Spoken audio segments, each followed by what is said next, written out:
Hi, Trix. I had to do it.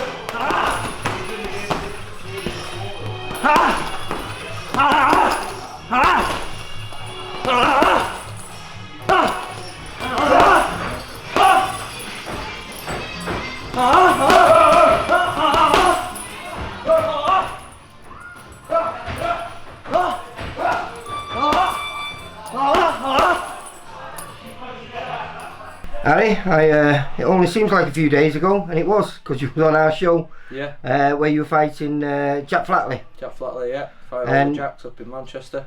And you've done it many times on our shows now. You've come down. That was a last minute step in, wasn't it, for us? Yeah. Well, I was coming off a 10-round sort of, like close Central area fight, wasn't you? Central area fight. So I was always fit, and to be honest with you, like I thought I'll stay fit anyway because I know something will come up.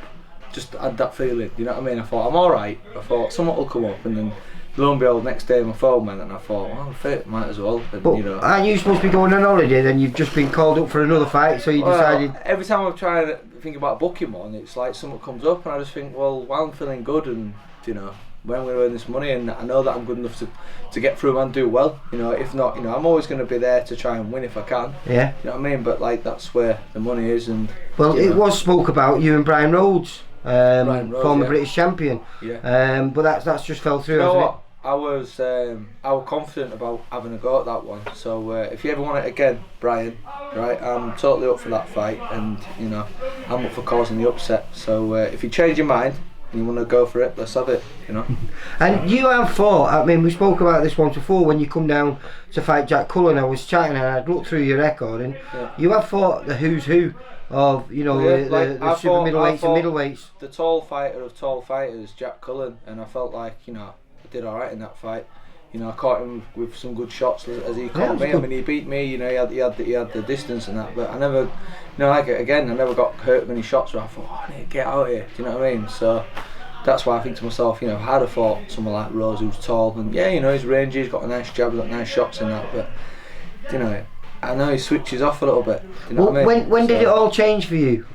Because obviously you started off as a genuine contender. And the last I'd say 3 years, would you say that you've been on the road? Giving everyone, every prospect in the country a test, and not only that, stepping in with some of the best prospects and champions. Yeah. And giving them a good test. I just think it's too hard a game to, spend all that time selling tickets, trying to get their purse, bit for promoting, and by the time you've got your bit, you're hardly earning anything just to get a win, just so people go, oh yeah mate, you're quality you are. I think if you go on the road and even if you don't win but you perform well, you get just as much respect.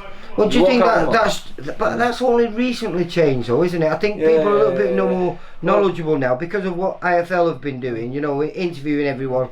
We all understand that, you've got a job to do. Well, I was watching an interview with Darryl Sharp and his manager, Kieran Farrell, and they were just buzzing about the fact that they get these calls, they go on the road, they get put up in 5-star hotels, they're getting paid good money, and then they're fighting and they're having a laugh, and win, lose or draw, they're having a good fight and they're enjoying it. And I thought to myself, that's the way to do it. And I thought, I enjoy it more when I do that. It's like when I boxed Cox, I love the spectacle, I love where we got put up, I got decent money, and it was a chance. All right, it didn't go well that night, but I enjoyed the whole experience, and I welcome more opportunities like that. I just enjoy it. So but like you say, it's a strange way to come to the sport now, because obviously you started off as a contender. I did. Then I had dreams of being a British champion and trying to go on to be a world champion and that, and then I had a few bad nights. Well, you fought Nick Blackwell for the English, wasn't it? I'll be honest with you, probably at that stage of my career that probably wasn't right.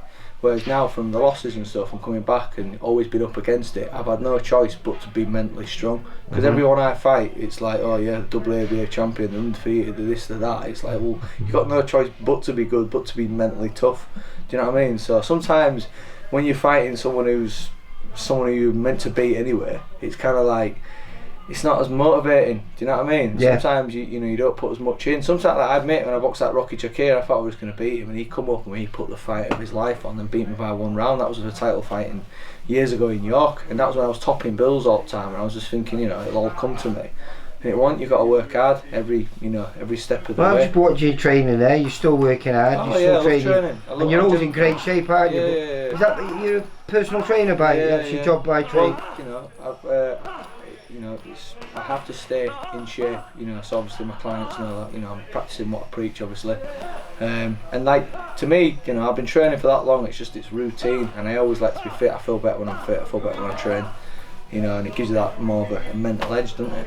So I don't get these pros that go out to the gym and they put on 3 stone. They feel like shit. I just think, why do that to yourself? You've worked hard to look a certain way and be who you are, and you're just gonna be, But you don't.